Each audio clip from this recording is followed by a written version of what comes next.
Deputy Broughan. Well, Minister, we've had, I think, an earlier discussion in relation to the TUSLA. My own question, I think, arose out of the 2018 annual report, which is, an interesting account, I think, of all the work of the agency, and just in particular in relation to, obviously, the performance management and output, and also the supports, I suppose, for a very vital workforce in the public sector, particularly the workplace learning and development programme. If you had comment on those, thanks. Thank you. As the Deputy is aware, TUSLA works with some of the most vulnerable children in our society, and it is reasonable to expect that this work is of the highest standard. TUSLA's Quality Assurance Directorate carries out a range of ongoing audit and monitoring exercises, and this is done to ensure that child protection and welfare services are delivered in line with the national standards and TUSLA's own operating procedures. And in addition, HICWA inspects TUSLA's child protection services against standards, and its inspection reports are published regularly. Social workers and others working with vulnerable children also engage intensively with parents. Professional staff need to have considerable knowledge, competence and skills to engage fruitfully with adults experiencing difficulties such as addiction, mental health and domestic violence. It's also important that social workers fully understand the impact of such parental difficulties on child attachment, development, anxiety and behavioural problems on children. So social workers benefit from workforce support with regular practice supervision and learning events that focus on complex cases. TUSLA has developed an excellent online resource called Empowering Practitioners and Practice Initiative to support social workers. This provides summary research findings and best practice guidance across a range of subjects. These include more recent social concerns, including organized child sexual exploitation, trafficking of children, and cyberbullying. Child protection is carried out in a highly pressurized environment, often with heavy caseloads, so it's crucial for TUSLA to make sure that staff are supported. And with this in mind, Health, Wellbeing and Employee Assistance Program is available free of charge to all of the staff. TUSLA have also committed to implementing a formal performance management development system with a focus on performance achievement for its staff. I'm reassured that research and exit interviews with child protection social workers consistently highlight the support that social workers provide to each other and the importance of teamwork when dealing with difficult situations. I take the issue of quality performance management and workplace supports for professionals who work with vulnerable children very seriously, Deputy. Deputy Broughan. Sir, it is regrettable, however, that the agency so far hasn't been able to meet its whole-time equivalent professional workforce targets since it over the 5 years, and obviously it has to deliver as well on the strategic workforce plan down to the end, I think, of next year.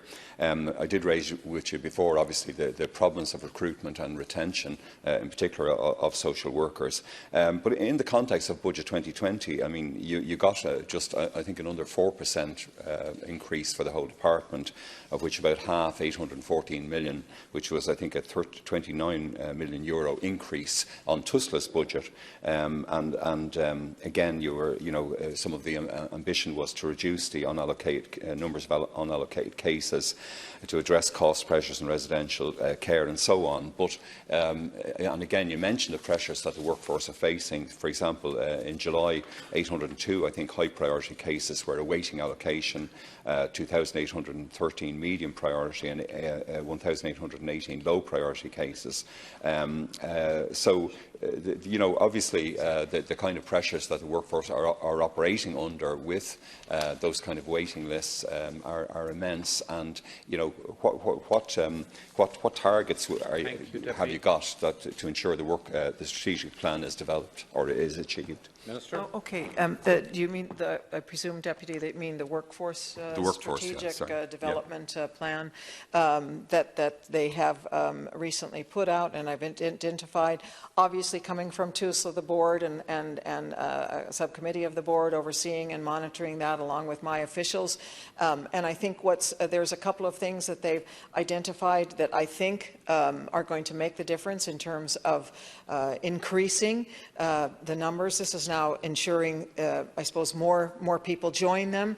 The first thing has to do with focusing on the importance of the mix of staff, and so that they can be in a position to hire some additional administrative staff, which I know they have done and that they will continue to do, that they will ensure that that mix also incorporates social care workers along with the administrative and the social workers themselves, so that they are able, so that the social workers are free to do the work that is required of them.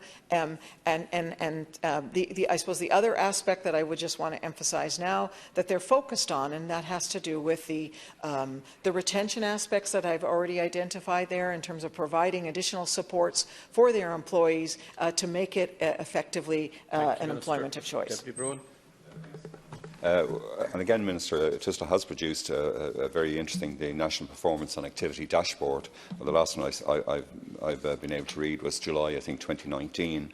But again, of course, it does show backlogs of cases to be seen in the different areas, as well as, of course, clearly outlining the immense workload of the agency.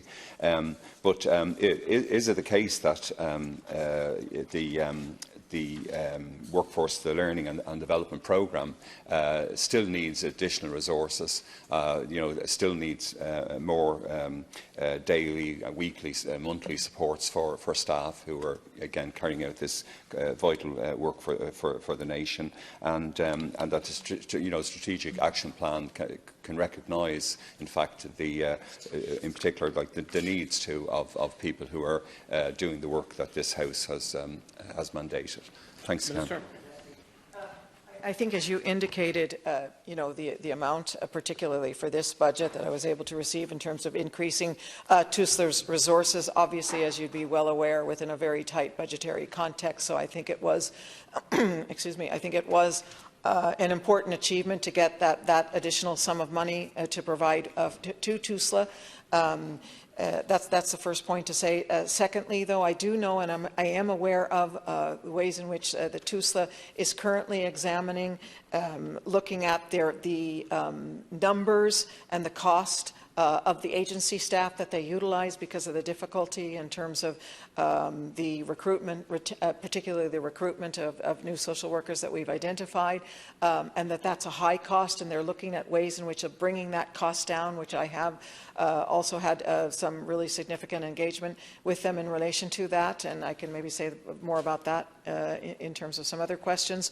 But those are, so there are additional resources, and they are looking at other ways, particularly to save monies, particularly in the realm, as well as ensuring maybe ways of saving money, also to increasing their permanent social work staff for the agency. Now, question 59.